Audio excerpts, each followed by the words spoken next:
Salut les devins, c'est Saikyo. Il est l'heure pour moi de vous proposer une nouvelle vidéo PLT concernant les spoilers qui viennent d'être diffusés concernant l'épisode 82 de Dragon Ball Super. Je préfère m'excuser par avance pour ma voix et tout ça, pour mon ton de voix, parce que je suis vraiment pas mal malade en fait. Et du coup, j'essaye, on va dire, de faire en sorte que ça s'entende pas, mais je pense que ça va s'entendre quand même, que je suis enrhumé, que je suis fatigué et tout ça. On va essayer de passer à travers ça et de foncer droit direct vers les spoilers de ce fameux épisode-là. Normalement, je dis bien normalement, aujourd'hui, je vais faire en sorte de pouvoir vous proposer deux vidéos. La première concernant l'épisode 82 et la deuxième concernant les spoilers des épisodes 83, 84 et 85. Donc restez connectés sur la chaîne parce que en toute logique ça devrait arriver à la suite. Si vous vous demandez pourquoi j'ai divisé ça, pourquoi j'ai divisé en deux vidéos, c'est tout simplement parce que pour l'épisode 82, on a deux sources différentes de spoilers. On a le Weekly Shonen Jump, les programmes TV japonais. Du coup, j'avais pas envie de tout mélanger dans une seule vidéo, ça aurait été trop lourd et difficile à digérer comme information. Bon, et sinon, concernant cet épisode-là 82, on va commencer par la source qui spoil le moins, c'est-à-dire le Weekly Shonen Jump, le magazine japonais. Et ensuite, bien sûr, je vais vous afficher et vous lire aussi les spoilers issus des programmes TV japonais. Ne vous inquiétez pas, je vais tout vous donner comme information durant cette vidéo là. Bon, je commence et vous voyez à l'écran l'image qui a été diffusée donnée dans le Weekly Shonen Jump. Rien de nouveau à vrai dire.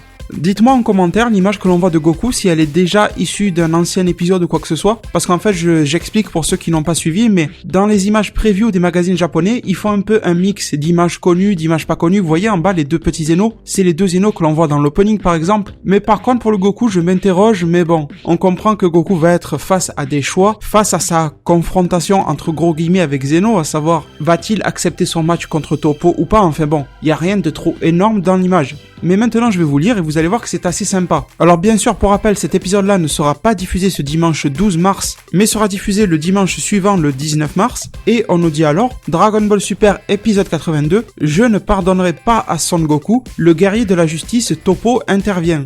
Le guerrier de la justice Toppo fait face à Goku, alors que Goku et les autres ont acquis la victoire pour l'univers 7. Le guerrier de l'univers 11, Toppo, apparaît soudainement. Toppo exprime sa colère et dit à Goku qu'il ne lui pardonnera pas, mais, 3 petits points, point d'interrogation, etc. Et on nous dit, Zeno cette semaine, il montre de l'intérêt pour le combat entre Goku et Toppo.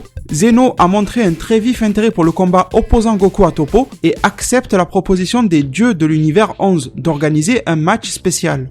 Donc là, pour le moment, à vrai dire, vous avez vu que le Weekly Shonen Jump est assez maigre en information. Toute la première partie du texte, bon, on a compris que Toppo intervient et tout ça. Il dit à Goku qu'il ne pardonnera pas, mais en même temps, Goku, il n'a pas fait grand-chose. Vous connaissez mon point de vue là-dessus. Goku n'est pas du tout un méchant, au contraire. Zeno cette semaine, donc, il montre de l'intérêt pour le combat entre Goku et Toppo, et c'est à peu près logique parce que si Zeno était énervé par ce combat-là, forcément, il aurait tout stoppé, il aurait détruit, il aurait Akai ou quoi que ce soit. Donc forcément, si on veut avoir une confrontation Goku contre Toppo, faut que ça plaise à Zeno.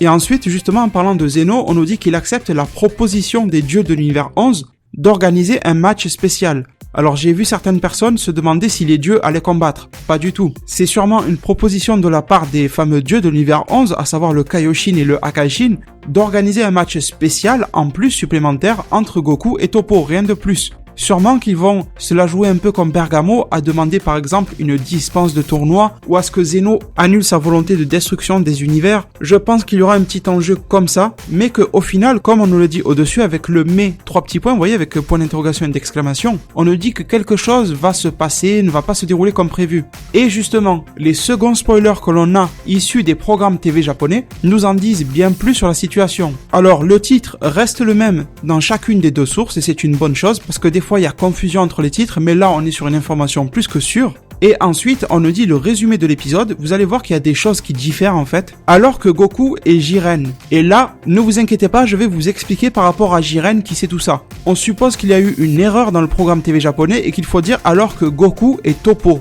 Mais je vais vous expliquer, ne vous inquiétez pas. Alors que Goku et Toppo s'affrontent, le grand prêtre stoppe leur combat et leur dit qu'ils régleront les choses pendant le tournoi du pouvoir. Le tournoi du pouvoir se déroulera comme une battle royale dans laquelle 80 guerriers des 8 univers se battront tous en même temps. Et les guerriers seront éliminés s'ils tombent de l'arène. Perdre signifie que leur univers sera détruit. Le tournoi débute dans 40 heures.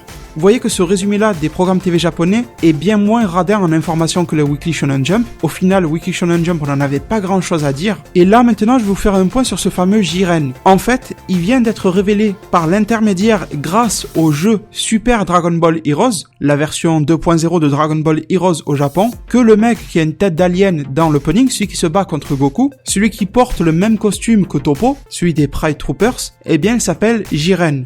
Bien sûr, comme d'habitude, je vous mets toutes les sources en description, bien sûr. Et je pense même que j'ai oublié de créditer à la fois Herms98 sur Twitter et Dragon Ball Super-France.fr pour avoir retranscrit et traduit toutes ces informations-là. Merci beaucoup, je les crédite encore une fois. Et donc, c'est pour ça que si on sait que ce gars-là, Jiren, c'est l'alien, c'est un peu bizarre de nous dire que en épisode 82, Goku et Jiren se battent. Normalement, c'est pas possible vu que Jiren n'est pas présent durant ce combat-là. Sinon, je ne sais pas où est-ce qu'il serait en train de se cacher. Donc, la logique, c'est qu'il y aurait eu une erreur dans le programme TV japonais et que au lieu de penser que c'est Goku et Jiren qui se battent, c'est Goku et Toppo. Comme c'est le cas à la fin de l'épisode 81, c'est la pure logique. Et de toute façon, ça fait au moins 2-3 semaines que la Toei Animation n'arrête pas d'enchaîner les erreurs. Elle s'était trompée sur Bergamo, la Toei Animation les avait interverties avec Lavenda. Il y a eu aussi une erreur du même type où la Toei Animation a mal communiqué entre Univers 9 et Univers 4, il y a aussi un amalgame. Donc il y a beaucoup de malentendus qui peuvent porter à confusion, mais selon moi c'est à 99% probable que l'on nous parle de Goku et Toppo. Et tous les sites d'information mettent entre parenthèses une correction en disant on pense que c'est Toppo. Dites-moi ce que vous en pensez en zone commentaire, erreur ou pas, mais j'ai du mal à voir débarquer l'alien, ce fameux Jiren, comme ça, un peu comme une fleur on va dire, et se battre avec Goku, ça aurait pas vraiment de sens. Bon, et maintenant si je poursuis, on nous dit que le grand prêtre va finir par stopper leur combat. Donc, on comprend que ce qui nous a été dit dans le Weekly Shonen Jump, comme quoi les dieux de l'univers 11 font une proposition à Zeno pour qu'il accepte de voir Goku et Toppo se battre, eh bien Zeno va accepter cette proposition-là. Comme je vous ai dit, ça sera un enjeu comme quoi l'univers 11 sera sauvé s'il gagne ou tous les univers seront sauvés, enfin quelque chose comme ça. Et vous savez, tous ces spoilers-là nous en disent encore plus et nous en révèlent encore plus concernant la puissance qu'aura Toppo. Parce que si les dieux, le Hakaishin et le Kaioshin de l'univers 11, et surtout bien sûr le Hakaishin qui est sûrement le Hakaishin Clown, Vermood, qui est sûrement un expert au combat lui aussi, si il demande à Zeno d'organiser un match spécial entre Goku et Toppo, c'est qu'ils sont confiants en les capacités de Toppo, malgré le fait que Goku vienne de passer en Super Saiyajin Blue avec le Kaioken par-dessus. Et l'autre chose qui me fait penser que Toppo est ultra puissant aussi, c'est que le grand prêtre va intervenir et stopper leur combat, et leur dire qu'ils régleront les choses alors durant le tournoi du pouvoir. Pour moi, le combat sera interrompu par rapport à deux raisons principales. Soit la première, c'est que Goku est tellement épuisé à cause de son Kaioken qu'il se fait complètement défoncer par Toppo, et ça va finir par déplaire à Zeno ou quelque chose comme ça. Ou tout simplement leur combat prend de plus en plus d'ampleur, sachant que là, en ce moment, on ne se trouve pas dans le monde du vide, donc leur combat devrait avoir un impact énorme. C'est-à-dire que si Goku se bat rien qu'en Super Saiyan Blue, et allez pourquoi pas en mélangeant ça au Kaioken, face à un Toppo qui lui arrive à rendre les coups de puissance égale ou supérieure, je pense que le lieu du combat et tout ça, ça risque de causer des problèmes. Un peu comme quand Goku et Beerus se tapaient et qu'il y avait des fissures dans l'univers qui se créaient et tout ça. Donc je pense que seul le monde du vide est vraiment adapté à ce type de combat-là. Après, il y aurait peut-être aussi, par exemple, la salle de l'esprit et du temps, en s'éloignant de la porte d'entrée pour ne pas la péter, on pourrait combattre assez tranquillement, à haut niveau, tout comme la zone spéciale de Whis, spéciale entraînement de Goku et Vegeta, qui ressemble pas mal dans le fond à la salle de l'esprit et du temps, le fait que le temps s'y écoule beaucoup plus lentement et tout ça. Voilà, on a que quelques zones en fait qui permettent réellement à d'énormes puissances divines de s'affronter dans Dragon Ball Super sans qu'il y ait de dommages collatéraux. Et je pense que ce sera pour une de ces raisons-là que le grand prêtre va stopper le combat et intervenir. Bon, et je vous cache pas que je suis assez heureux de vous l'avoir prédit hier dans ma vidéo analyse preview de l'épisode 82, dans laquelle je vous avais dit, regardez, Toppo qui est effrayé en fin de preview de l'épisode 82 à venir, là on le voit avec une forte lumière bleue sur lui, et il a la moustache qui frise de peur et des grosses gouttes de transpiration. C'est vrai que le montage de la Toei Animation fait croire que Toppo était effrayé à cause de Goku, Super Saiyajin Blue, mais je vous avais fait toute une explication pour vous dire qu'il n'y avait aucune raison pour que Toppo soit effrayé par Goku, même en SJ Blue, et qu'il était forcément effrayé par l'intervention d'un dieu et que je ciblais en particulier le Daishinkan. Et c'est le cas, c'est confirmé. Le grand prêtre va stopper leur combat. Après, concernant la suite du spoiler, rien de bien nouveau, jusqu'à la toute dernière phrase bien sûr, mais sinon, on nous répète les règles, la fameuse Battle Royale, les 80 guerriers, des 8 univers, bien sûr, ce n'est pas 12, parce qu'il y a 4 univers qui sont dispensés, mais ça, vous le savez déjà, et on en a déjà bien parlé sur la chaîne. On nous répète le fait que les guerriers seront éliminés s'ils tombent de l'arène, voilà, rien de nouveau, et perdre, ça nous est confirmé maintenant que perdre signifie que leur univers sera détruit. Donc je pense que malgré le combat de Goku contre Toppo, ça n'aura aucun impact concernant les décisions de Zeno, à savoir qu'il détruira ou pas les univers.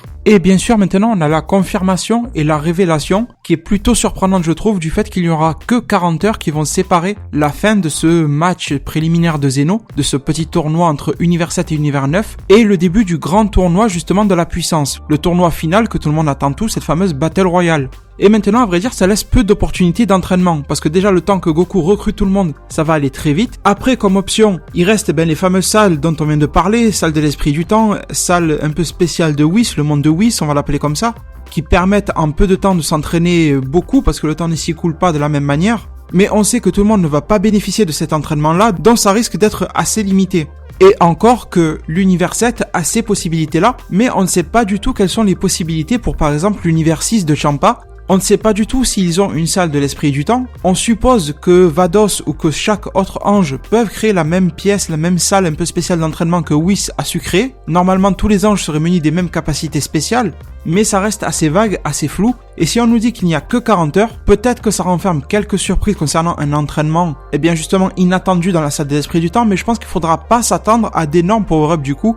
Tout le monde ne va pas pouvoir filer dans cette fameuse salle, et la plupart des personnages qui vont participer au tournoi, les 10 combattants, risquent de démarrer ce tournoi-là avec leur niveau de puissance que l'on connaît actuellement, et ça fait par exemple se poser beaucoup de questions, comme par exemple avec un personnage comme Gohan, qui, on le sait, ça a été révélé de manière officielle des spoilers que je vous ai déjà partagé sur la chaîne il y a quelques semaines maintenant, ça a été révélé dans le V-Jump, le magazine japonais, que Gohan allait revenir sous sa forme ultime, sa forme potentielle éveillée mystique. Donc on ne sait pas vraiment comment il va l'éveiller, surtout que dans l'opening on le voit s'entraîner avec Piccolo un peu en forme méditation et révéler cette puissance-là. Ça serait un peu sorti de nulle part que Gohan retrouve cette forme-là en 40 heures à peine. Donc à vrai dire, c'est vrai que cette zone-là du synopsis, de ce résumé, est assez floue. Laissez-moi savoir ce que vous en pensez en zone commentaire.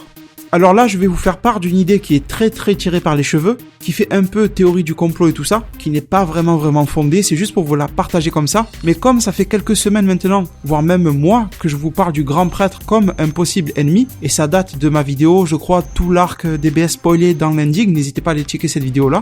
Et depuis cette vidéo-là, chaque semaine, dans chaque review, on parle du grand prêtre au final si on regarde bien. Et là encore, son intervention pourrait être perçue justement comme le fait qu'il cache quelque chose. Si vraiment on veut essayer de pousser la réflexion super loin, on peut penser à ça. Tout simplement parce qu'il semble que les dieux de l'univers 11 passent une sorte de pacte ou de deal avec Zeno. On ne sait pas encore quels sont les accords et les termes, mais ça aura sûrement un lien avec le fait d'être épargné selon l'issue du combat. Exemple, si Toppo gagne, l'univers 11 sera épargné ou tous les univers seront épargnés, un peu comme le combat Goku et Bergamo. Et du coup, si le grand prêtre est vraiment méchant, si le grand prêtre souhaite la destruction de ces 8 univers-là, enfin de ces 7 univers-là, parce que seul le gagnant sera épargné, qu'il manigance quelque chose ou peu importe, si Toppo venait à gagner contre Goku, ça annulerait l'effet de destruction promis par Zeno. Donc le grand prêtre aurait tout intérêt à séparer Goku et Toppo, à les interrompre et faire en sorte qu'ils règlent leur compte durant la Battle Royale et qu'il y ait de vrais enjeux de destruction des univers perdants. Je vous avoue que même pour moi qui aime pousser les idées un peu loin, ça me paraît justement un peu trop poussé, mais on pourrait y penser aussi. Mais après la logique c'est de se dire que si le grand prêtre intervient et stoppe le combat, c'est que Zeno lui en aura donné au moins l'ordre, ou qu'il y aura un cas de force majeure qui fera qu'il devra intervenir. Comme je viens de vous le dire il y a 2-3 minutes en arrière, concernant le fait que les dommages collatéraux du combat Goku contre Toppo seront peut-être trop grands et trop destructeurs pour la zone dans laquelle ils sont en train de combattre, qui n'est pas le monde du vide.